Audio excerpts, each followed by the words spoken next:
Feliz tarde, estimados participantes. Quien les habla, la tutora Yosbeli Vázquez. Bienvenidos al segundo encuentro síncrono de la unidad curricular Psicología de la Adicción y la Dependencia, periodo 2024-9.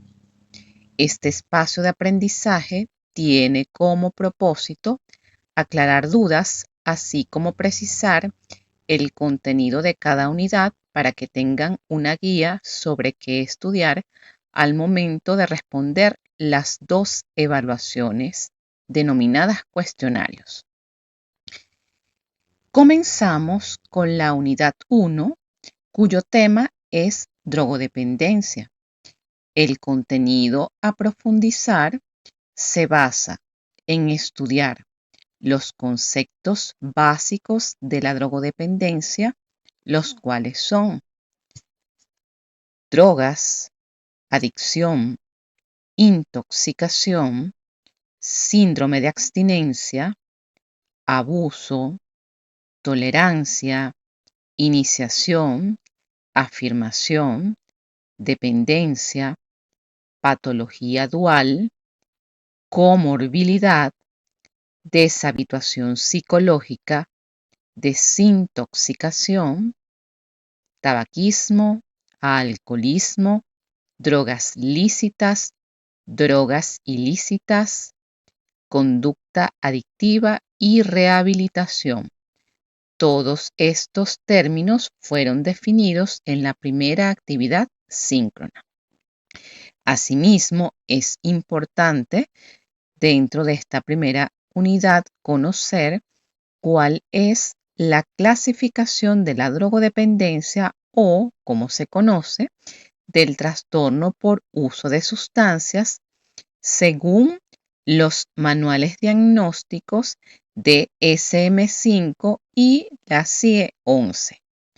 Ambos manuales los tienen disponibles dentro de los recursos de consulta de esa primera unidad.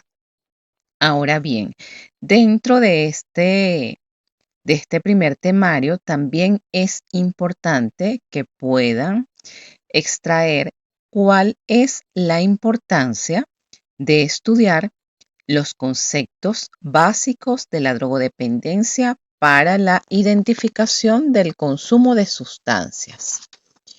Como pueden haberse dado cuenta, las conceptualizaciones y el material de esta unidad curricular son bastante extensos, como pueden visualizarlo en los manuales que se les dejaron para su respectiva consulta. Con respecto a la segunda unidad, que se basa en la clasificación y el efecto del consumo de sustancias, deberán enfocarse en los siguientes aspectos teóricos. Clasificación y descripción general de las adicciones según el DSM-5 y el CIE-11. Aquí sí van a detenerse en especificar cuál es la terminología según los dos manuales y cuáles son las sustancias que incluye cada uno de ellos. Ya más adelante se las voy a mencionar. Dentro de esta segunda unidad también es importante determinar cuáles son los efectos biológicos del consumo de sustancias o drogas lícitas e ilícitas, es decir, cuáles son los efectos que tiene el consumo de café, de alcohol, de tabaco, de cocaína, de los alucinógenos, del cannabis, de los opiáceos, de los sedantes, de los hipnóticos y de los ansiolíticos. Por otra parte, es importante discriminar cuáles son los efectos del consumo de drogas lícitas y los efectos psicológicos del consumo de las drogas ilícitas. La caracterización psicológica es distinta si se trata del consumo de una droga legal como si se trata del consumo de una droga ilegal. También es importante determinar cuáles son los efectos sociales del consumo de las drogas lícitas e ilícitas. Asimismo, profundizarán en cuáles son todas aquellas variables psicológicas asociadas a la drogodependencia, al alcoholismo y al tabaquismo. Aquí es importante determinar el tema de cuáles son todos aquellos aspectos psicológicos o la caracterización psicológica del perfil de un paciente que desarrolla dependencia a sustancias duras como la cocaína, el cannabis, los inhalantes y los opiáceos, que es muy distinto al perfil psicológico de la persona que desarrolla alcoholismo, al de la persona que desarrolla tabaquismo. Por último y no menos importante en esta segunda unidad, es necesario profundizar en cuáles son los aspectos neuropsicológicos del paciente con drogodependencia, alcoholismo y tabaquismo. Este aspecto está referido, como ya les mencioné, en la primera actividad síncrona, que se refiere a cuál es la afectación a nivel de funciones mentales en la persona que consume sustancias duras, en la persona que consume alcohol y en la persona que desarrolla tabaquismo. Profundizando en los aspectos teóricos, tenemos, por ejemplo, que dentro de la clasificación que realiza el DSM-5 del trastorno, lo denomina la drogodependencia, trastornos relacionados con el uso de sustancias y trastornos adictivos. Esto abarca la inclusión de 10 sustancias o compuestos o sustancias psicoactivas, las cuales son el alcohol, el tabaco, la cafeína, los alucinógenos, los inhalantes, la cocaína, el cannabis, los opiáceos, los sedantes, los hipnóticos o ansiolíticos.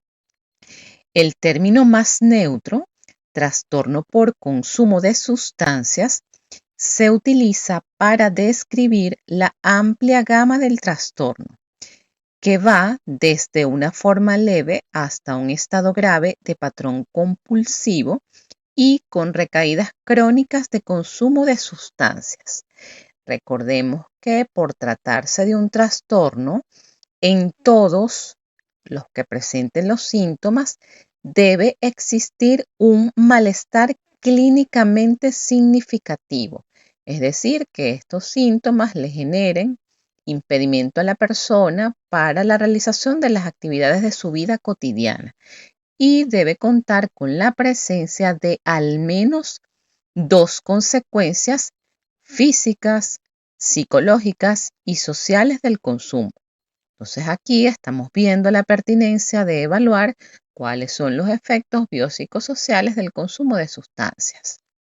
Ahora, específicamente con respecto a este punto, es importante destacar que el deterioro social es el segundo grupo de criterios que va del criterio 5 al 7 en lo que se refiere al DSM-5. El consumo recurrente de sustancias puede resultar en el incumplimiento de las principales obligaciones del rol de la persona, tanto en el trabajo, a nivel académico o en el hogar. El individuo puede continuar con el consumo de sustancias a pesar de empezar a tener problemas sociales o interpersonales persistentes o recurrentes que son causados o exacerbados por los efectos de la sustancia, que este sería el criterio 6, que es importante a nivel social, ocupacional o recreativo. Con relación a lo que son las variables psicológicas asociadas a la drogodependencia, alcoholismo y tabaquismo, una característica importante de los trastornos por uso de sustancias es un cambio subyacente en los circuitos cerebrales que pueden persistir más allá de la desintoxicación, particularmente en personas con trastornos graves. Los efectos conductuales de estos cambios cerebrales pueden exhibirse en las recaídas repetidas y el ansia intensa de drogas cuando los individuos están expuestos a estímulos relacionados con las drogas. En este aspecto de las variables psicológicas entra el término nuevamente de la patología dual, y esto no es más que la presencia de un trastorno, de algún otro trastorno mental que a su vez coincide con el diagnóstico del trastorno por consumo de sustancias. Otra de las características importantes a nivel de las variables psicológicas es que la constante en la mayoría de los pacientes que desarrollan conducta o comportamiento adictivo es la presencia de altos rasgos de ansiedad, como puede verse con bastante particularidad en los pacientes que desarrollan tabaquismo, que es una de las cosas que dice, bueno, fumo para drenar la ansiedad. O sea, estos son algunos de los aspectos que ustedes van a profundizar en su lectura. Ahora, otro elemento que no les mencioné, pero que también es importante, es todo aquello que está relacionado con el sistema de creencias del adicto, es decir, toda aquella caracterización de tipo cognitivo, es decir, qué es lo que sucede en el desarrollo cognitivo y de pensamiento de los pacientes que desarrollan algún tipo de adicción. Se presentan en ellos distorsiones cognitivas, elementos de manipulación, capacidad reducida para el uso del pensamiento lógico, falsa percepción y sensación de poder controlar el nivel de consumo, dificultad para aceptar sus límites como los de los otros, así como la búsqueda de aprobación y de soluciones rápidas como estilo de afrontamiento, así como la presencia de bajos niveles de tolerancia a la frustración. Entonces, dentro de este sistema de creencias, pues explorar todos aquellos pensamientos, creencias irracionales y distorsionadas que se generan alrededor de la conducta adictiva.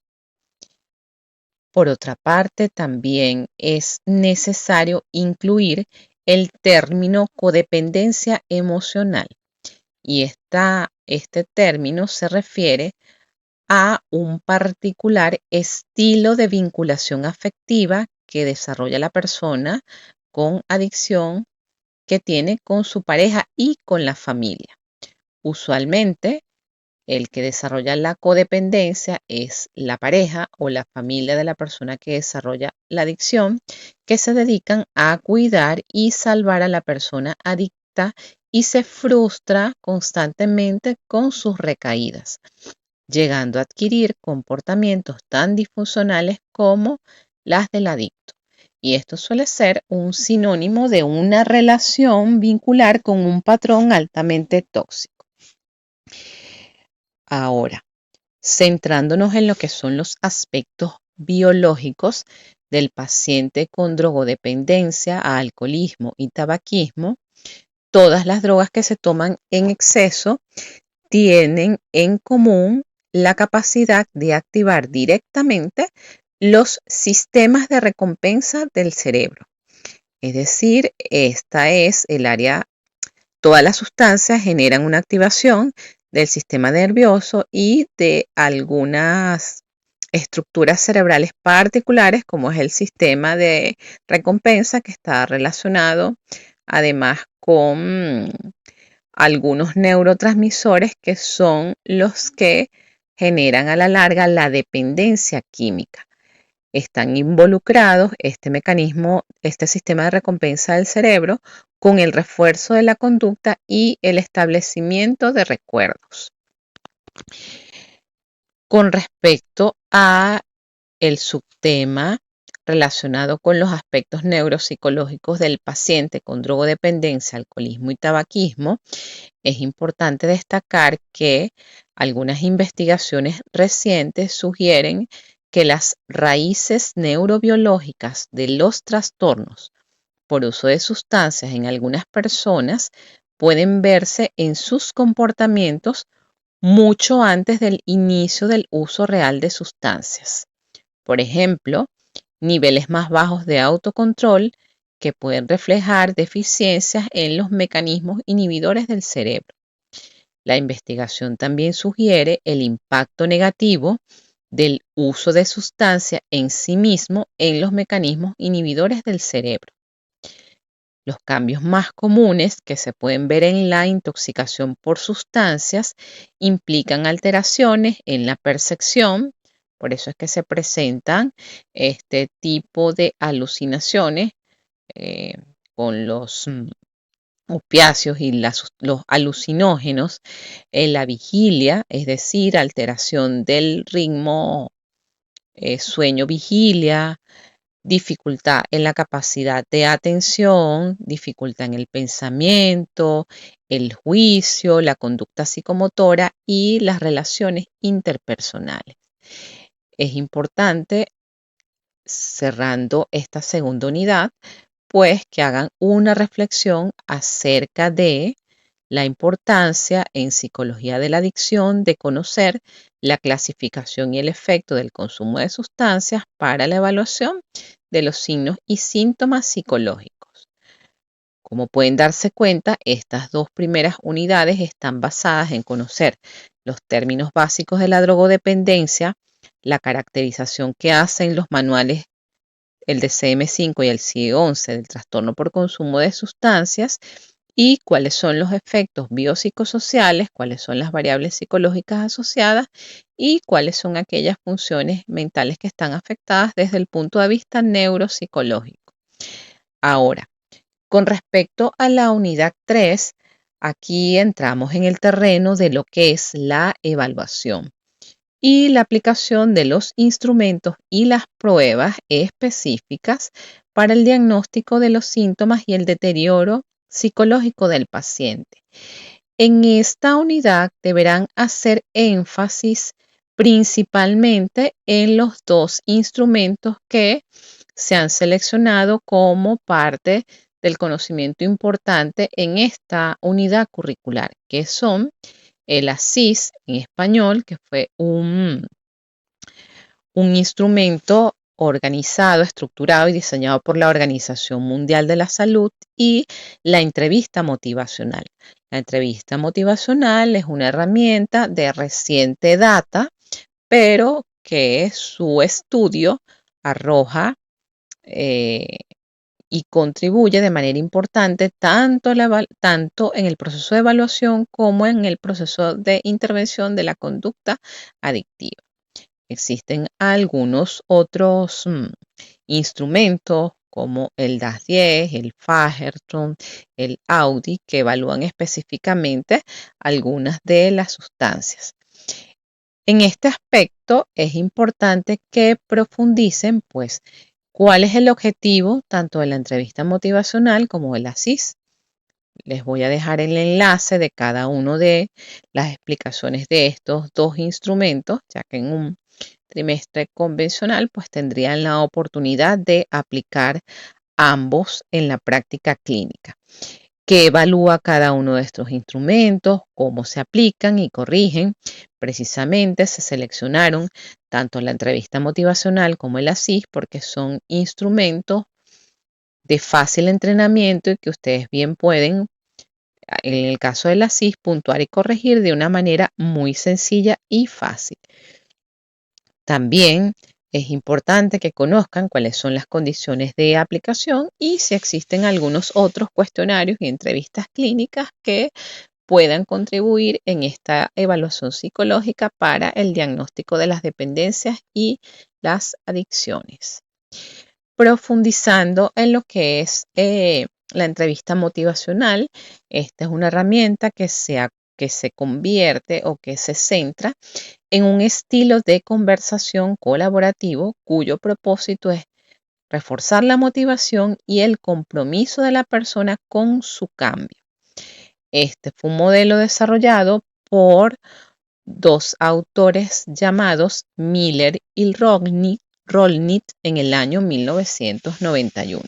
Dentro de los recursos de consulta está ese manual y las características generales de cómo se lleva a cabo esta herramienta.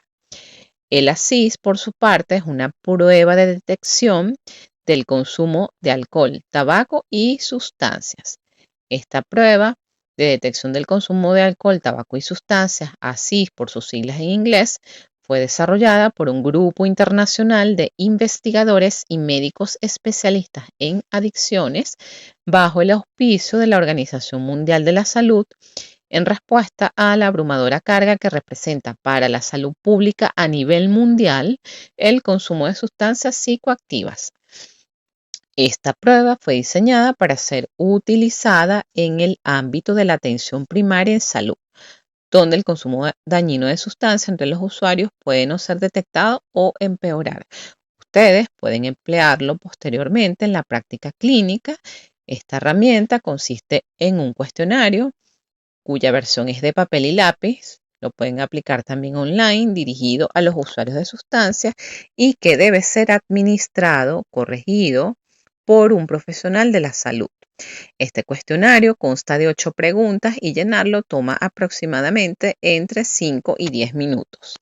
El diseño de la prueba es culturalmente neutral, por lo cual puede utilizarse en una gran variedad de personas de distintas culturas para detectar el consumo del tabaco, del alcohol, del cannabis, la cocaína, los estimulantes de tipo anfetamina, los inhalantes, los sedantes o pastillas para dormir, conocidas como benzodiazepinas, los alucinógenos, los opiáceos y otras drogas. Como pueden darse cuenta, incluyen todas las drogas que están descritos en el manual de SM5. Otro de los cuestionarios o instrumentos utilizados para la evaluación de las adicciones es el DAS-10 y este es un test de screening, es decir, es una prueba de tamizaje para detectar abuso de sustancias. Este cuestionario consta de 10 ítems o reactivos para determinar el abuso de sustancias psicoactivas. Las preguntas buscan identificar trastornos psicológicos y médicos relacionados o causados por el consumo de sustancias y reconoce 4 niveles de riesgo. Por su parte, el audit es un instrumento de tamizaje también utilizado para evaluar el nivel de riesgo del consumo de alcohol específicamente, además de ser un apoyo en las intervenciones breves realizadas en pacientes con consumo de riesgo de alcohol o superior.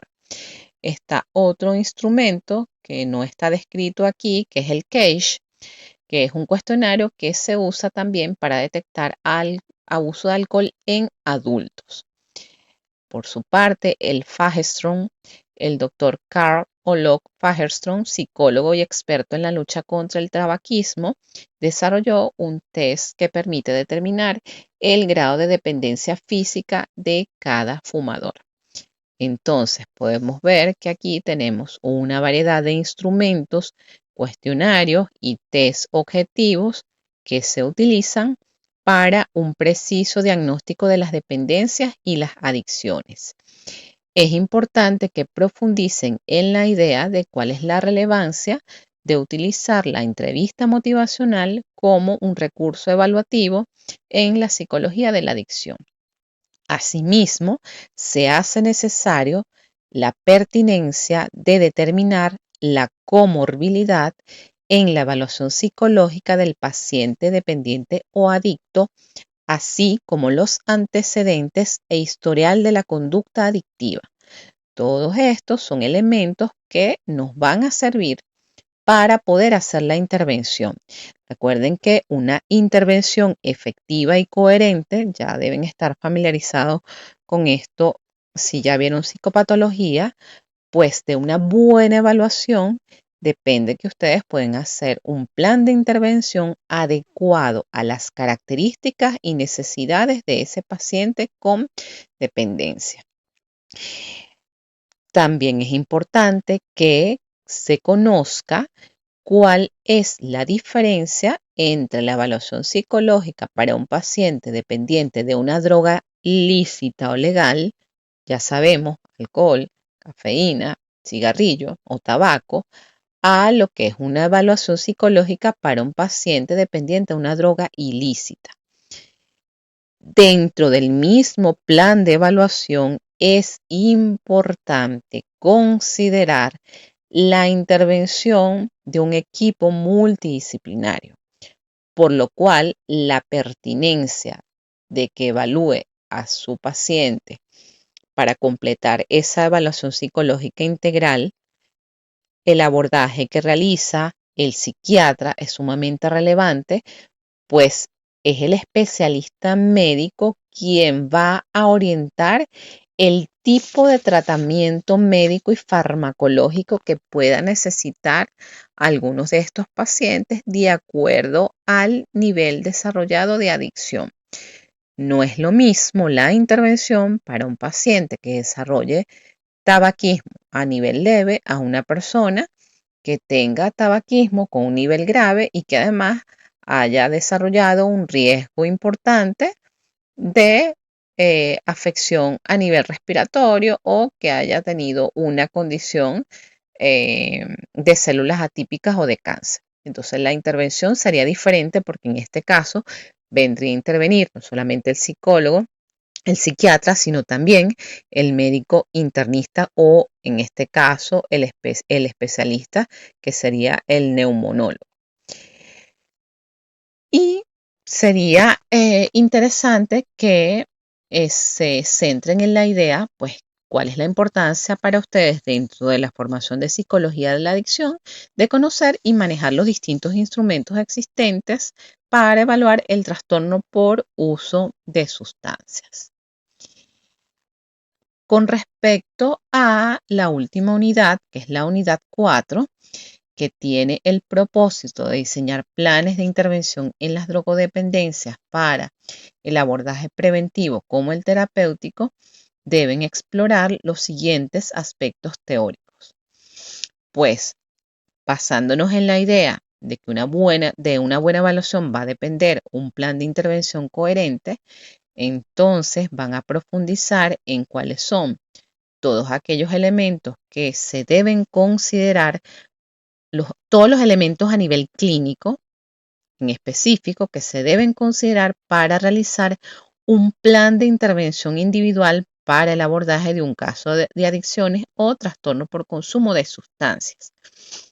En la literatura van a encontrar quizás un perfil aplicable a todos los casos de personas que desarrollan conducta adictiva. Sin embargo, en la práctica clínica, los planes de intervenciones van a estar personalizados, van a depender de si la persona presenta comorbilidad o tiene una patología dual. Es decir, se tiene doble diagnóstico.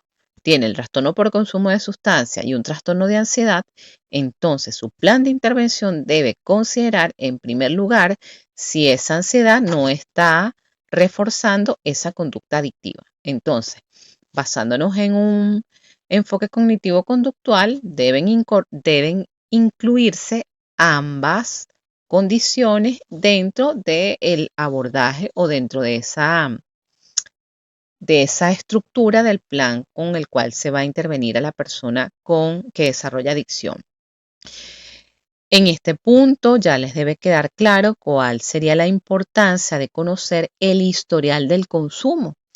Pues no es lo mismo que estemos interviniendo una persona con su primera recaída de tabaquismo, por ejemplo, a una persona que haya tenido intentos fallidos de rehabilitación, que haya desarrollado alcoholismo o que haya desarrollado una adicción al cannabis o a la cocaína. Entonces allí tenemos que tener esas particularidades bien claras.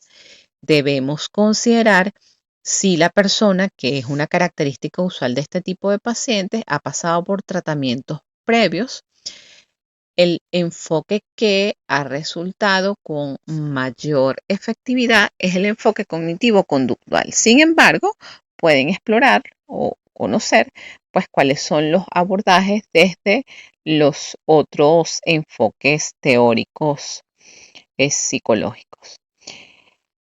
Considerar la entrevista motivacional para la intervención.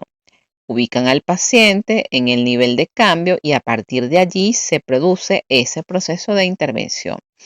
El análisis funcional en los casos de adicciones, dentro del tratamiento, la intervención como tal, pues debe especificarse o conocerse cómo se realiza ese proceso de deshabituación psicológica, cómo es la búsqueda de alternativas a la conducta adictiva, cómo se planifican las metas y objetivos terapéuticos en el plan de intervención de una persona que desarrolla adicción, especificar las técnicas relacionadas con la asertividad, incluir los programas psicoeducativos. Recuerden que aunque nos estamos enfocando en la persona, no podemos olvidar que cuando estamos trabajando con adicciones, también vamos a incluir lo que es la red de apoyo o el entorno inmediato, que en este caso sería la pareja o la familia. Entonces se realiza la psicoeducación del trastorno que haya desarrollado la persona, cuáles son aquellas situaciones que refuerzan la conducta adictiva, cuáles serían aquellos factores de protección o que minimizan esa conducta adictiva, cuál es el pronóstico de recaídas o de rehabilitación y este debe estar centrado en mantener la sobriedad a largo plazo, es decir, que se vaya disminuyendo gradualmente hasta cero el consumo de esas sustancias. Es importante también que conozcan cuál es el entrenamiento en solución de problemas, que es una técnica de intervención que se utiliza en los pacientes con adicciones, la importancia de los grupos de apoyo como Alcohólicos Anónimos, Neuróticos Anónimos y todos estos grupos de apoyo en los cuales la persona va a tener un refuerzo importante para que mantenga la sobriedad en el largo plazo. También es importante, porque así lo menciona el enfoque de la entrevista motivacional, considerar e incluir las recaídas como parte de ese proceso de recuperación, cómo se realizará el seguimiento, la importancia de determinar la comorbilidad en el abordaje del paciente con adicción. Estos son los puntos generales que se deben abordar en cada una de las unidades. Si tienen alguna duda, pregunta, reflexión o comentarios, pueden hacerlo a través del foro de dudas o me pueden escribir a través de la mensajería del aula virtual. Es pertinente en este momento hacerles saber que pueden hacer su propia guía de estudios basada en la información que les acabo de suministrar. Recuerden entonces que si tienen dudas posterior a haber visualizado esta grabación de clase, pueden ubicarme a través de la mensajería del aula virtual o a través del foro de dudas. Agradezco su participación en esta actividad. Con esto damos por culminada esta sesión. Muchas gracias por su atención.